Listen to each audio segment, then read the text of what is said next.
What's going on YouTube? It's your man James. Today we're going to do the full review of the Galaxy S22 Ultra. So I got a couple of phones on the table here today. Let's get right into it. I wanted to love this phone. I really did. But the main thing that got me with this phone, and my SIM card is actually in the phone right now. Let me make sure I ain't got no text messages. My SIM card is actually in here. And the main thing that got me with this phone, battery life. Best case scenario here, it's important to know how long you might get off a full battery when it comes to having your SIM card in it. This is real world usage right here. So this is what kind of battery life you're going to get in the real world. Duty calls sometimes, man, duty calls. The battery life was not impressive to me. And the best that I was able to get out of it is that right here. And I was using it, you know. I want to make sure I'm doing my due diligence when it comes to giving a review of a phone. And in all honesty, I see why people complain. I've sold my OnePlus 10 Pro, got the OnePlus 11 on the table in representation of the OnePlus 10 Pro. The 8 Gen 1 is in the S23 FE. Now, more or less, I can get the same thing. Now, of course, you know, you don't got quite as many features on the S23 FE as you do on the Ultra, but one thing that you do have that you don't have on the S22 Ultra, you have performance profile. And with performance profile, because you got power saver, you do have regular power saver on the S22 Ultra, but what it really could have benefited from is performance profile. Putting that performance profile on light on the S22 Ultra, that would have been incredible. I assumed it was going to come with One UI 6, which I have on the phone. So we both have One UI 6 with Android 14 on here. It does occasionally stutter. One thing I do want to mention, the look, and that, move these out the way, is why I have the S23 Ultra here on the table, because you got the beginning of this waterfall design here, where these additional lenses, you no longer just have the 3 camera array like the Note 20 Ultra, and I don't have that phone over here at the moment, but you don't have that camera bump, and you don't have that older style camera array that you had on the Galaxy phones that came out before the S22 Ultra. You got the beginning of this trademark design that we all know and love so well, and it's gonna feel very similar to the S23 Ultra and the S24 Ultra. It's a little bit more rounded visually, and you can tell that. It's very easy to look at it and tell. It's just a little bit more of a rounded off, you know, it's got a little bit more shape to it. You know, that thing got a little bit more shape to it, for real. So you got that going on from the S23 Ultra as opposed to the S22, which is a lot more rounded off. So you got that going on. The S23 is a little bit more of a subtle curve right here. As far as the display and the biometrics, basically the same. They're both the tap sort of deal. So you don't really have to touch it. You can tap it and keep it moving on both. As far as the camera,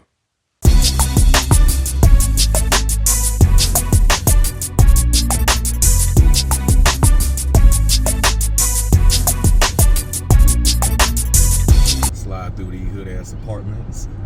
Now look at this guy.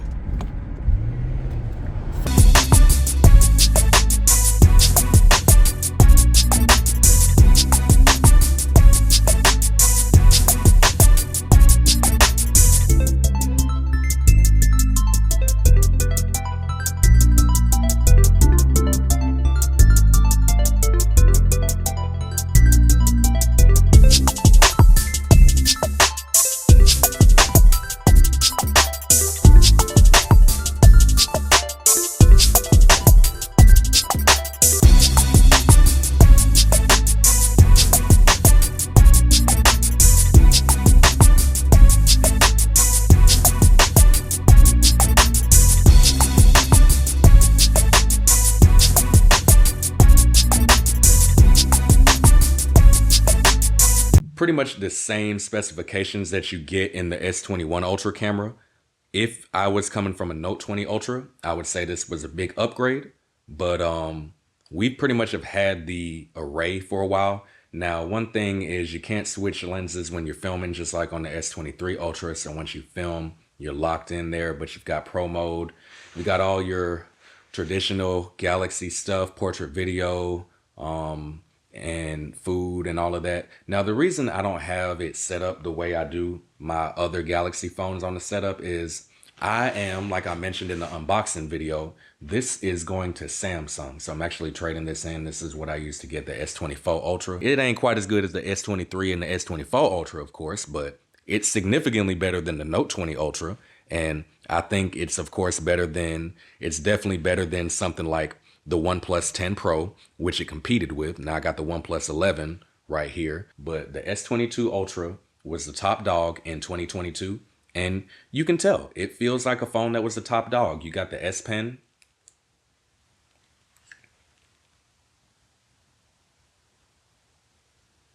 And you see that lag. Matter of fact, I ended up turning on RAM Plus and I turned it all the way up to 8. Now, when I got the phone, it was at 4. And I just kind of felt like the phone was lagging significantly. It does feel a little bit snappier with 8, but occasionally I'll catch it kind of like that. I'll kind of catch it lagging a little bit compared to, any other kind of, hold on, is that my Hawks? Okay, nice. I got to go back and watch that. We got a nice win over Philly.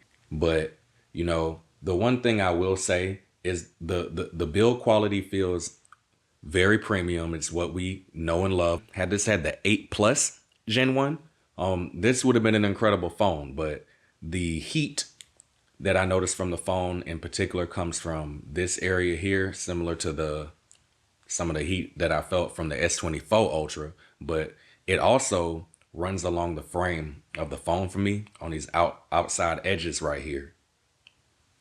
And I felt it from the top here all the way down to the bottom. I don't have a whole lot bad to say about it. It's another phone. I use the Note 20 Ultra, for example. That's the phone that I have in the rotation that I use, semi-regularly. And I feel like I'm getting about the same amount of screen on time, more or less. But the thing that got me with this, and that's when I want to kind of pay attention to right now, the usage time, right? And on the Note 20 Ultra, I definitely feel like the amount of time off of the charger was significantly longer. Well, I won't say significantly, but longer.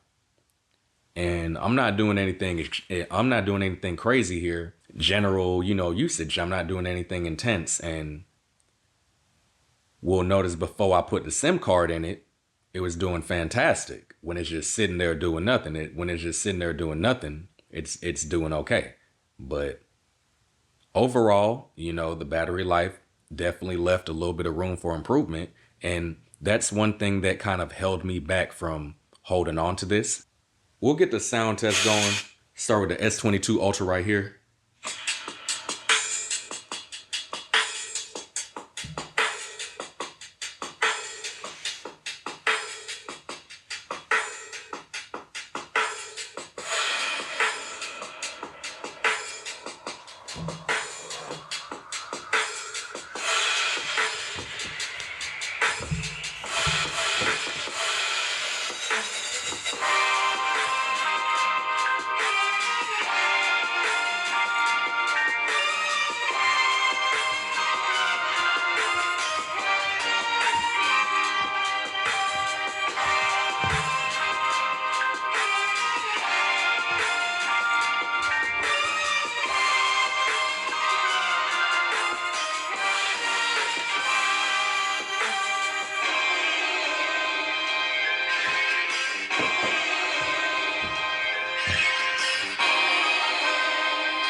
And that in and of itself is actually fine.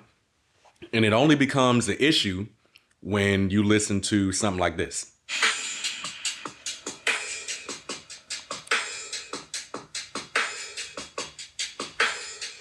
It's to leave out any room for variance. We're going to do that.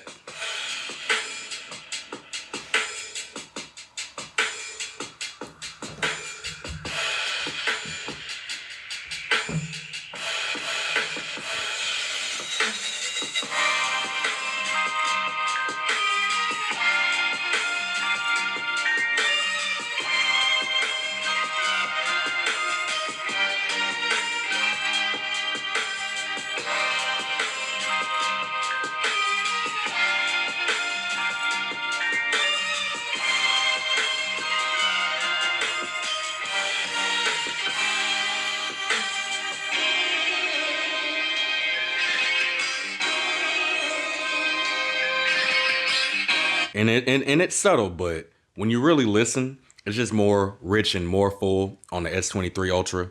And if you watch the teardown, then they actually, it's funny, if you watch the teardown, they just put more balls in it. And if you want to know what I mean by that, you actually gonna have to go and watch the teardown. But I've got some video of the temperature on the inside of the phone increasing. The user experience is what we know and love from Samsung. And if you've got one, honestly, I would probably continue to hold on to it. At best, if I was going to upgrade, I might trade it in for an S23 Ultra. But if I got an S22 Ultra, you know, you in the game.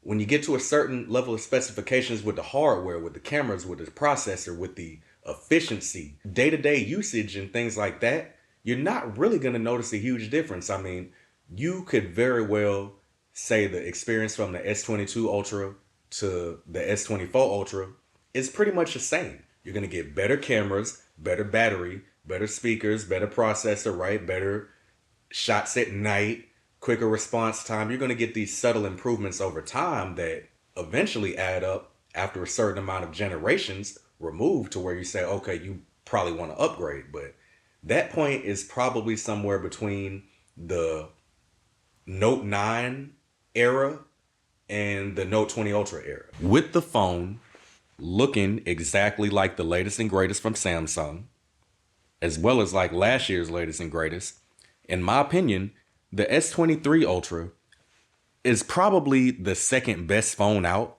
only behind the S24 Ultra. And this is my second favorite phone, right behind the S24 Ultra, which again, improvements to the speakers, to the camera, to the processor, to the battery life. That's my favorite phone. This is my second favorite phone.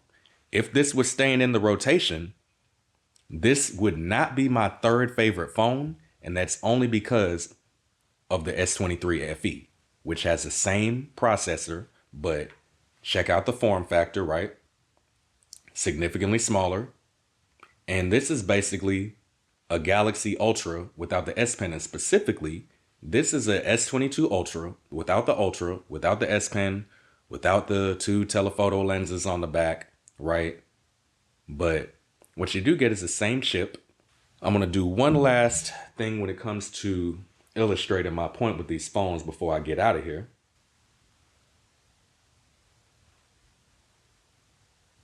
Go to youtube.com. Opening web page. S23 Ultra, S23 Ultra, S23 FE, S22 Ultra. Now you see, the S22 Ultra, I do occasionally run into weird glitches with it, and I'm glad that I caught it live. I do occasionally run into unexplainable glitches on the phone, and I don't really know why, but that's just kind of been my experience. I haven't tried factory resetting it because I'm trading it in. Oh, there it goes. It finally loaded. Like I mentioned, it's a great phone. It's just not something that I could justify keeping in the stable long term. I already got rid of the OnePlus 10 Pro. As far as my experience with the 8 Gen 1, this is now going to be my third device that had that chip. And for the most part, you know, I was ignorant to the problems that people had because the only other things that I had been using before had the 865 and the 888. I kind of skipped out on the 8 Gen 1. I do feel had I purchased a S22 Ultra instead of a OnePlus 10 Pro when I got the OnePlus 10 Pro, I wouldn't be trading it in. I would be holding on to it. I wouldn't advise you to trade this in. And specifically for me, I'm just coming up on 90 days with this. This ain't going nowhere. And then for this, well, I mean, it's kind of redundant other than the camera improvements. If you're gonna put me with something that has an 8 Gen 1, give me a flat display, give me more predictable battery life, give me a stronger battery curve, and finally, give me the flat display with the easy to hold form factor. If you only got to have one phone and all you got is the S22 Ultra, I'd hold on to it. Overall, the S22 Ultra is a really good phone. But at the same time, in 2024, it just may no longer be a great phone. It may not be your first choice and it may not be your second choice. It may not be the first phone that you think of that you would want to have in 2024. But if you got it, don't feel bad. You're stuck with a great phone. if you got one, you've got a great phone on your hand. And don't feel pressured to upgrade because you don't have the latest and greatest. You're getting a few subtle improvements. You can basically do everything on an S22 Ultra that you can do on an S23 Ultra, on an S24 Ultra, on an S21 Ultra. And the AI features, I do feel the AI stuff will eventually make its way down to older devices. So basically, the S22 Ultra is still relevant in 2024, and I do feel that the device is gonna still be relevant for years to come.